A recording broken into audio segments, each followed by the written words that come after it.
আজ ৩রা শ্রাবণ ১৪৩৩, ২০ জুলাই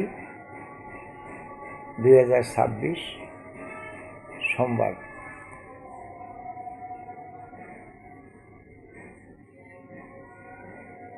আজ আমার ব্যাংকিং জীবনের কিছু কথা বলবো। ১৯৮০ সালে আমি ঢাকা বিশ্ববিদ্যালয়ের মার্কেটিং বিভাগে মাস্টার ডিগ্রি পড়ছিলাম। একদিন সোনালী ব্যাংকের কাছ দিয়ে হেঁটে যাচ্ছি, দেখি ভীষণ ভিড়। আমার স্মরণে এলো আমি ইন্টারমিডিয়েট পাস করার পরে সোনালী ব্যাংকের চাকরির জন্য আবেদন করে পাবনা এডওয়ার্ড কলেজে ইন্টারভিউ দিয়েছি। আচ্ছা, দেখি আমার সেই চাকরির কী খবর। তখন ঢাকা বিশ্ববিদ্যালয়ে আমার তেমন ক্লাস হতো না। প্রতিদিন সাধারণত সর্বোচ্চ 3টি ক্লাস হতো। অধিকাংশ দিনই 2টি বা 1টি ক্লাস হতো। আমার বড় দাদার সাথে আমি ঢাকায় থাকতাম। বড় দাদা এবং আমি এই দুজন ঢাকায় থাকি। বড় দাদা রান্না করে খেয়ে স্কুলে চলে যান। পরে আমি খাওয়া দাওয়া করে বের হই ঢাকা শহর ঘোরার জন্য। লেখাপড়ার তেমন কোনো চাপ নাই। আমি দেখতে থাকি কোথায় কীভাবে কোন রাস্তা দিয়ে কোথায় যেতে হয়, এভাবে ঘুরতে থাকি।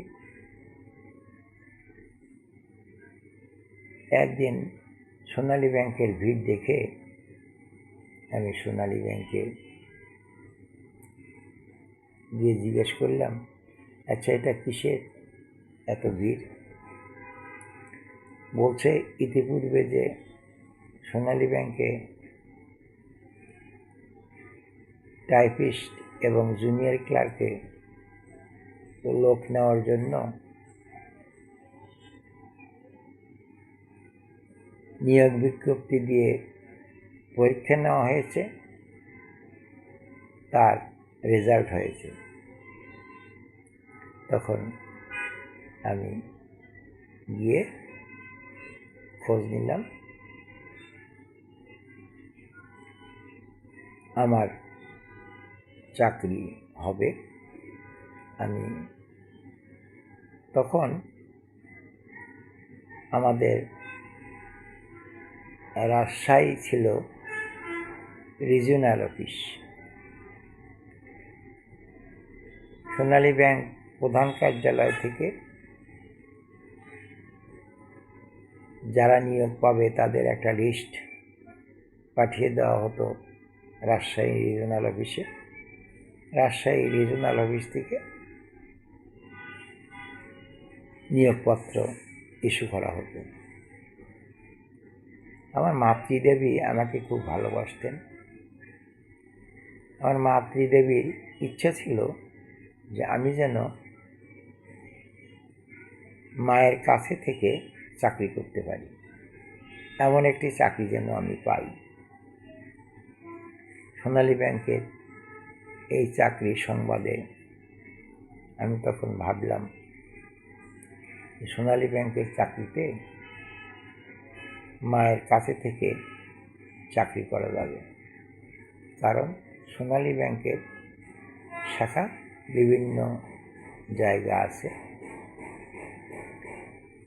তখন আমি ঢাকা বিশ্ববিদ্যালয়ের লেখাপড়া বন্ধ করে চলে এলাম বাড়িতে। অনেক ভালো ভালো মানুষ পরামর্শ দিলেন যে এখন চাকরির দরকার নাই, মার্কেটিং বিভাগে আপনি পড়াশোনা করছেন। তখন রাজশাহী বিশ্ববিদ্যালয়ে মার্কেটিং বিভাগ চালু হয় নাই। আপনি ভালো চাকরি পাবেন, আপনি ধৈর্য ধরুন।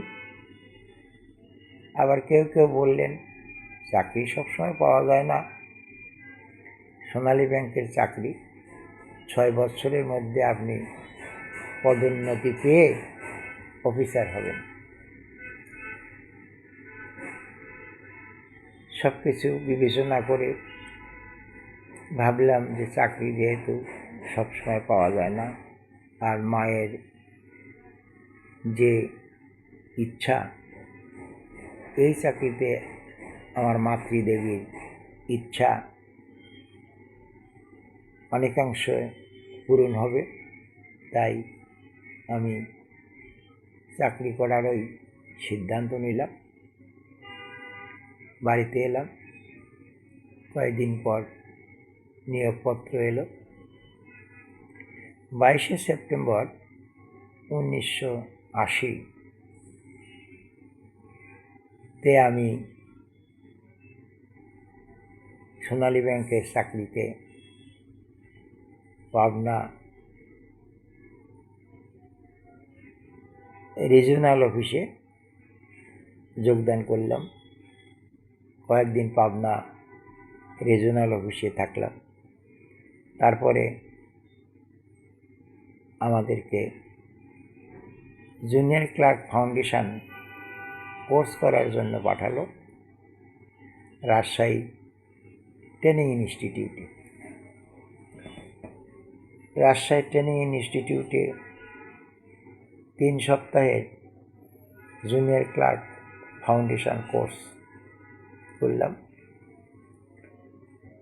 ইতিমধ্যে পাবনা রিজিওনাল অফিস আমাকে আমার প্রত্যাশিত স্থান সোনালী ব্যাংক শাহজাদপুরে পোস্টিং দিলেন। আমি রাজশাহী প্রশিক্ষণ শেষ করে এসে শাহজাদপুরে যোগদান করলাম। শাহজাদপুর থেকে 3 বছরের মধ্যে পদোন্নতি পেয়ে গেলাম সোনালী ব্যাংক বেড়া শাখায়। বেড়া শাখায় গিয়ে পদোন্নতি হলো সাব অ্যাকাউন্টেন্ট হিসেবে। সাব অ্যাকাউন্টেন্ট হিসেবে পদোন্নতি পাওয়ার পর আমাকে বদলি করা হলো সাতিয়া শাখা। সাতিয়া থাকায় কিছুদিন চাকরি করার পর আমি পোতাজিয়া কৃষি শাখার ইনচার্জ হিসেবে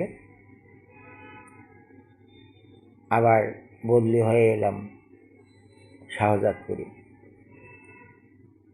শাহজাদপুর শাখা হচ্ছে পোতাজিয়া কৃষি শাখার প্যারেন্ট ব্রাঞ্চ, অভিভাবক শাখা। পোতাজিয়া কৃষি শাখায়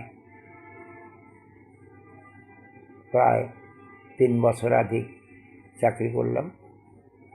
তারপর পদোন্নতি হলো অফিসার হিসেবে। অফিসার হিসেবে শাহজাদপুর থেকে আমাকে বদলি করা হলো সোহাগপুর শাখা। সোহাগপুর বেলকুচি উপজেলার একটি শাখা। সোহাগপুর শাখা উপজেলা শাখা। এই সোহাগপুর শাখায় থাকা অবস্থায় আমাকে ডেপুটেশনে নিয়োগ করা হলো RBW অফিসার হিসেবে BIDB-তে। BIDB-তে ডেপুটেশনে চাকরিরত অবস্থায় শাহজাদপুর শাখায় BIDB-র ডেপুটেশন RBW অফিসার হিসেবে বদলি করা হলো। শাহজাদপুর শাখা থেকে আমাকে বদলি করা হলো বাঘাবাড়ি ঘাট শাখায়। বাঘাবাড়ি ঘাট শাখায় কিছুদিন চাকরি করার পর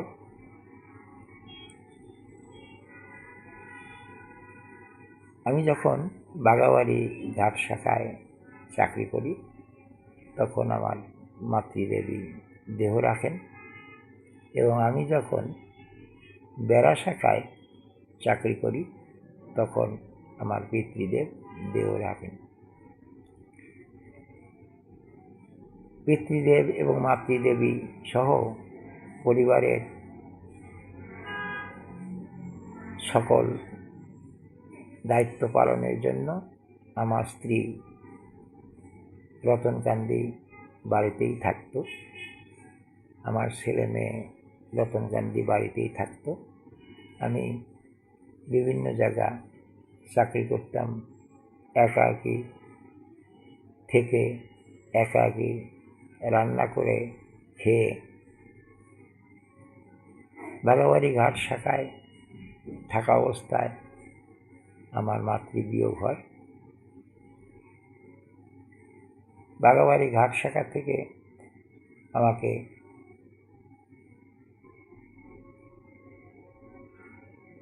ট্রান্সফার করা হলো উল্লাপাড়া শাখায়। উল্লাপাড়া শাখা থেকে আমাকে ট্রান্সফার করা হলো লাহিড়ী শাখায় ম্যানেজার হিসেবে। আমি তখন অফিসার হিসেবে আমি লাহিড়ী শাখার ম্যানেজার হলাম। লাহিড়ী শাখায় 3.5 বছরাধিক ম্যানেজার হিসেবে দায়িত্ব পালন করলাম। লাহিড়ী শাখা থেকে আমাকে ম্যানেজার হিসেবে বদলি করা হলো সোহাগপুর শাখায়। সোহাগপুর বেলকুচি উপজেলা শাখা। সিনিয়র অফিসার হিসেবে সোহাগপুর শাখায় ম্যানেজার হিসেবে দায়িত্ব পালন করলাম। সোহাগপুর শাখায় আমার পদোন্নতি হলো প্রিন্সিপাল অফিসার হিসেবে। আমাকে বদলি করা হলো শাহজাদপুর শাখার ম্যানেজার হিসেবে। শাহজাদপুর শাখায় প্রিন্সিপাল অফিসার হিসাবে কিছুদিন চাকরি করার পর বদলি করা হলো হাটিকুমরুল শাখায়। হাটিকুমরুল শাখায় কিছুদিন ম্যানেজারি করার পর আমাকে বদলি করা হলো উল্লাপাড়া শাখায়। উল্লাপাড়া শাখায় আমি যখন চার্জ নিচ্ছিলাম তখন আমার ছেলে উত্তম কুমার সান্যাল এবং ছোট মেয়ে বন্দনা রানী সান্যালের বিয়ে হয়। আমার ছুটি ছাটার কোনো ঝামেলা হয় নাই। চার্জ নিচ্ছিলাম, ছুটি না নিয়েই ছেলে এবং ছোট মেয়ের বিয়ের দায়িত্ব পালন করলাম। আমার বড় মেয়ের বিয়ে হয় যখন আমি লাহিড়ী শাখার ম্যানেজার। বড় মেয়ের বিয়ের অনুষ্ঠান অনুষ্ঠিত হয় আমার শ্বশুর মহাশয়ের দ্বিতীয় বাড়ি নাটোর জেলার গুরুদাসপুর উপজেলা সদরে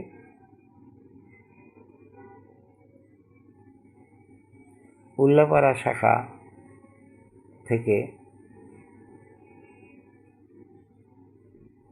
চাকরি 1 বছর থাকাকালীন সময়ে আমাকে বদলি করা হয় সোনালী ব্যাংক প্রিন্সিপাল অফিস সিরাজগঞ্জে সিনিয়র প্রিন্সিপাল অফিসার হিসাবে। আমি সিনিয়র প্রিন্সিপাল অফিসার হিসেবে সিরাজগঞ্জ প্রিন্সিপাল অফিসে 1 বছরের মতো চাকরি করি। তারপর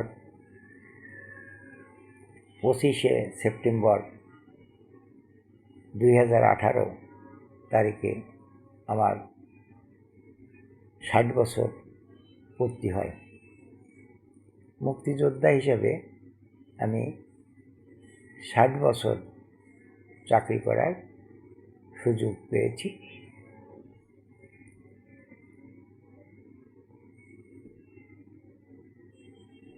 25/9/18 তারিখে আমি PRL-এ যাই এবং 25/9/19 তারিখে আমি অবসর গ্রহণ করি। আমি 38 বছর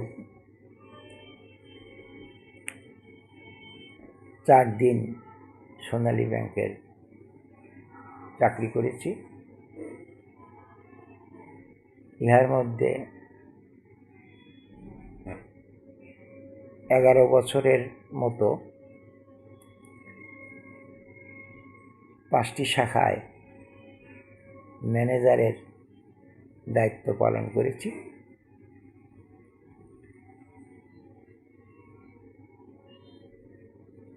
আমি বর্তমানে অবসরে আছি।